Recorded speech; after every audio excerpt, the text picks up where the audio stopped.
بسم اللہ الرحمن الرحیم۔ السلام علیکم ناظرین، یہ کیا وجہ ہے کہ جب بھی حکومتیں آتی ہیں، جو بھی حکومت جو سی ہے وہ اسلام کا نام لیتی ہے اور وہ باتیں کرتی ہیں جو کہ خلفۂ راشدین کے زمانے میں یا حضور صلی اللہ علیہ وسلم کے زمانے میں احکامات جاری ہوئے اور جس قسم کی وہ ریاست تھی اس کے بارے میں بات ہوتی ہے، وہ کیوں ناکام ہو جاتی ہیں، کیوں ذلیل و خوار ہوتی ہیں اور پھر اس کے بعد کئیوں کے ہلاکتوں تک پہنچے۔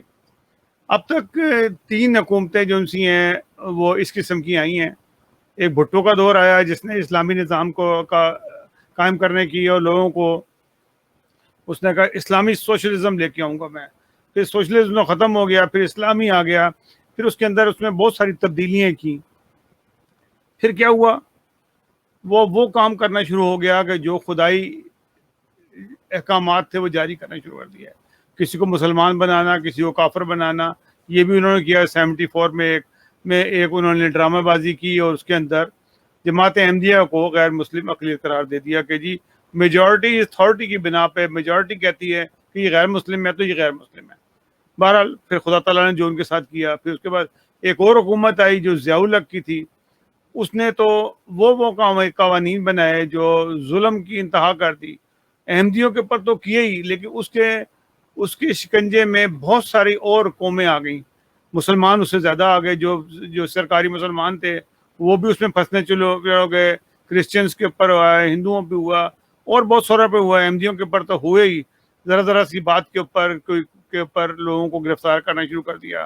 پھر ضیاء الحق کے ساتھ خدا تعالیٰ نے کیا کیا، اگر تو وہ اتنا اچھا کام کر رہا تھا، خدا تعالیٰ نے اس کے ٹکڑے کر دیے آگ میں ڈال کے۔ بھٹو کا ساتھ بھی وہی ہوا تھا۔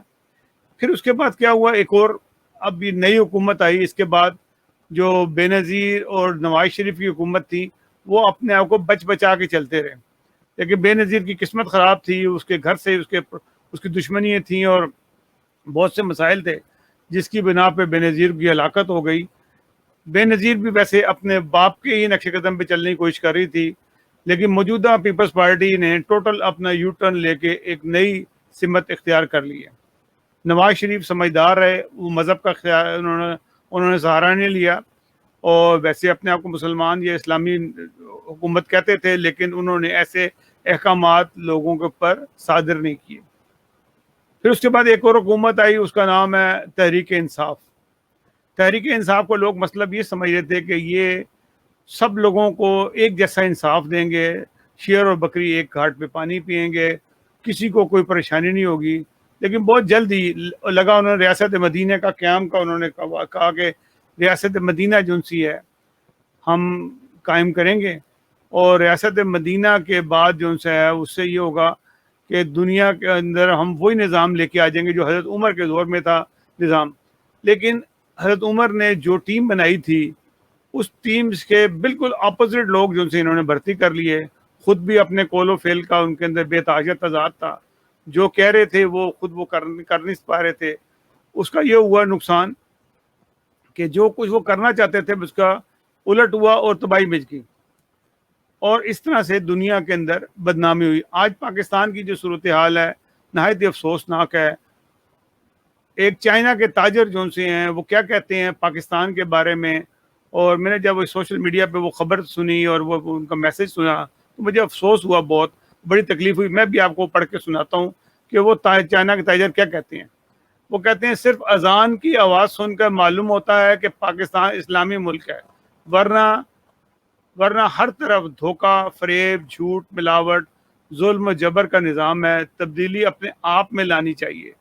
چائنہ کا ایک تاجر کہتا ہے یہ ہے کہ جب مسلمان تاجر میرے پاس آتے ہیں اور کہتے ہیں میرے مال پر انٹرنیشنل کمپنیوں کے جعلی لیبل اور برانڈ کے نام لکھ دو، جب میں ان کو کھانے کی دعوت دیتا ہوں وہ انکار کر دیتے ہیں، اور آپ کا کھانا جو ان سے ہے وہ کہتے ہیں کہ حلال نہیں ہے۔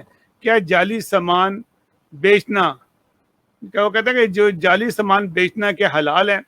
یہ بڑی اچھی بات کی انہوں نے، اور انہوں نے کہا کہ جعلی سامان تو آپ بیچتے ہو، میرا کھانا اس لیے نہیں کھاتے کہ یہ حلال نہیں ہے، تو اور کون سا آپ حلال کام کر رہے ہو؟ یہ بالکل صحیح بات کی ہے۔ ہم لوگ ایک تو چائنہ جاتے ہیں، چائنہ ایک ایسی جگہ ہے جہاں پہ آپ کو ہر ڈیزائن کی چیز بن جاتی ہے، وہ کاپی کرتے ہیں، آپ کی مرضی ہے کہ وہ 2 نمبر لے لیں، اس کے اوپر جو مرضی مہر لگا لیں، ان کو اس چیز سے کوئی غرض نہیں ہے. وہ نہ تو مذہب کا سہارا لے رہے ہیں، وہ چیزیں بناتے ہیں. آپ کہیں جی اس کے اوپر آپ اس مال کے اوپر آپ آئی فون لکھ دیں، بھلے تو وہ آئی فون لکھ دیں گے آپ کو، اور آپ لے جائیں اپنے بیچتے ہیں جو مرضی.